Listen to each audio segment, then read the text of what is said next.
पाहत रहा फक्त धर्मवीर न्यूज. आपलं गाव, आपली बातमी.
माळी, कोळी, तेली, तांबोळी, जैन, मराठा, लिंगायत सगळे लोक आनंदानं गुन्ह्या गोविंदानं राहतात. एक काडी इतका सुद्धा कोणाच्या मनामध्ये लवलेश नाही. समोरचा माणूस जर आला तर त्याला असं वाटत नाही हा जैनाचा, हा मुस्लिमांचा, हा मराठ्याचा, हा बाबा मागासवर्गीय, हा अमुक जातीचा, असं कवाई मालगाव मध्ये झालेलं नाही आहे. कोणतरी या ठिकाणी जर तशा पद्धतीने विष पेरत असतील तर कृपा करून ते आपण डोक्याच्या बाहेरच्या बाहेर सोडा.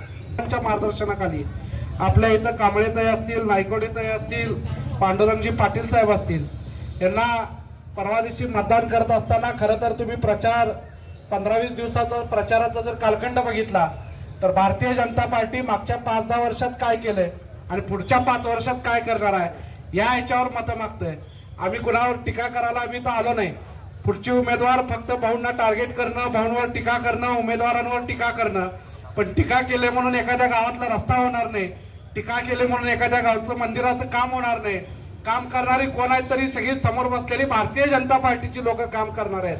आणि त्यामुळं आपल्या सगळ्यांना आवर्जून सगळ्यांना सांगावं लागेल की या 15 वर्षात जवळजवळ भाऊंनी मालगावला 80 ते 90 कोटी रुपये दिलं. म्हणजे जिल्ह्याचा विचार केला तर जिल्ह्यात अतिशय मोठा निधी जर कोण देत असतील तर विधानसभा क्षेत्रात खाडेभाऊ देतात हे सगळीकडे माहिती आहे. आणि त्यातल्या त्यात जर मालगावला 90 कोटी रुपये जर भाऊ देत असतील तर आपल्या सगळ्यांची जबाबदारी आहे की भाऊंनी दिलेले उमेदवार ही भारतीय जनता पार्टीचे उमेदवार तर आहेतच, पण यांना मत म्हणजे आदरणीय भाऊंना देणारा पाठबळ असणार आहे.